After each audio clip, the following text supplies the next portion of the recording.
نبی پاک صلی اللہ تعالیٰ علیہ وسلم ہو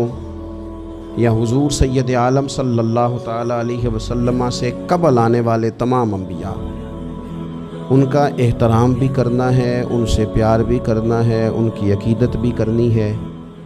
لیکن جو ان کے آنے کا مقصد ہے اس مقصد کو کبھی فراموش نہیں کرنا، کیونکہ جو قومیں مقاصد سے ہٹ جاتی ہیں نا وہ اصل سے ہٹ جاتی ہیں۔ اللہ کریم نے قرآن مجید میں فرمایا وَمَا أَرْسَلْنَا مِن رَسُولٍ إِلَّا لِيُطَاعَ بِإِذْنِ اللَّهِ، اللہ نے جو رسول بھی دنیا میں بھیجا ہے نا اس لیے بھیجے ہیں کہ اللہ کے حکم سے ان کی اطاعت کی جائے۔ رسولوں کے آنے کا مقصد یہ ہوتا ہے کہ رسولوں کی اطاعت کی جائے۔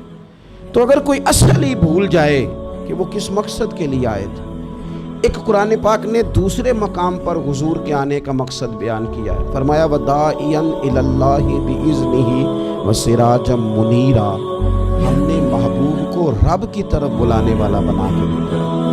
اللہ کے حکم کے ساتھ اور چمکتا ہوا آفتاب بنا کے بھیجا۔ نبی پاک علیہ السلام نے ہمیں رب کا رستہ دکھایا ہے، حضور نے بتایا ہمیں، حضور نے آ کے بتایا کہ خالق بھی اللہ ہے، مالک بھی اللہ ہے، رازق بھی اللہ ہے، اور عبادت کے لائق بھی اللہ تعالیٰ ہی ہے۔ ہمیں حضور نے رب کی معرفت کے رستے پہ ڈالا ہے۔ حضور کے غلاموں کبھی نبی پاک کا دیا ہوا یہ سبق نہ بھول جانا، عبادت کے لائق صرف اللہ کی ذات، ہمیں اپنی ساری توجہات کا مرکز اللہ تعالیٰ کو بنانا ہے۔ یہ ہمیں ہمارے رسول پاک صلی اللہ تعالیٰ علیہ وسلم نے سبق دیا۔ حضور علیہ السلام نے ہمیں یہ سبق دیا کہ یہ توحید تمہیں مضبوط کر دے گی، بھروسہ اللہ پہ کرنا، ڈرنا اللہ سے، رب کو راضی کرنے کی توقع کرنا، رب رسول کے رستے میں ہمیشہ رہنا، اس مقصد کو کبھی فراموش نہ کریں۔ اور ایک تیسرے مقام پر قرآن مجید نے حضور کے آنے کے مقاصد بیان کیے، فرمایا کما ارسلنا فیکم رسولا منکم، جیسا کہ ہم نے تمہیں میں سے تمہیں ایک رسول عطا کیا ہے، یتلو علیکم آیاتنا، وہ تم پر ہماری آیتیں تلاوت کریں گے، ویزکیکم، اور تمہیں پاک فرما دیں گے۔ نبی پاک ہمیں پاک کرنے آئے، ہمارا تزکیہ کرنے آئے۔ حضور کے آنے کا مقصد یہ ہے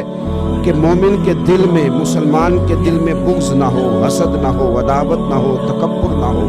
خود پسندی نہ ہو، ہرس نہ ہو، ہوس نہ ہو، لالچ نہ ہو، کسی کے بارے میں اس کے ذہن میں برے خیالات، وَيُزَكِّيكُمْ، یہ پاک رسول تمہیں پاک کرنے آئے۔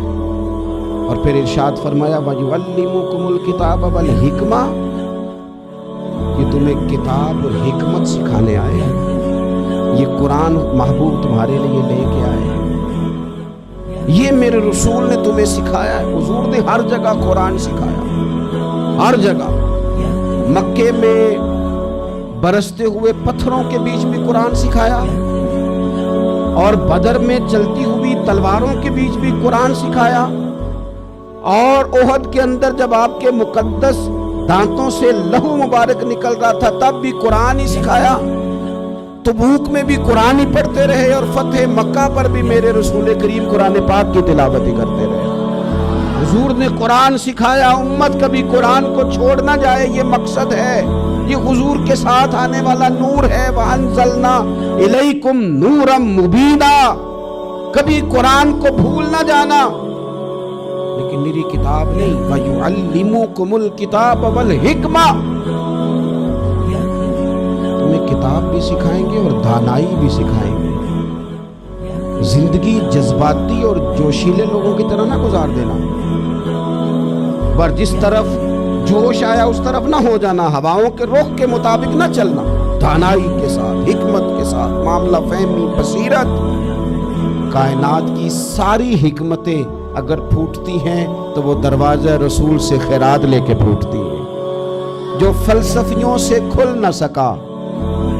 اور نکتہ وروں سے حل نہ ہوا،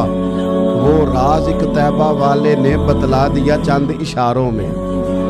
نبی پاک علیہ السلام نے حکمت سکھائی، حضور سے دانائی سیکھے، حکمت سیکھے۔ وَيُعَلِّمُكُم مَّا لَمْ تَكُونُوا تَعْلَمُونَ، اور میرے محبوب تمہیں اس چیز کا علم دیتے ہیں جس کا علم تمہارے پاس نہیں تھا۔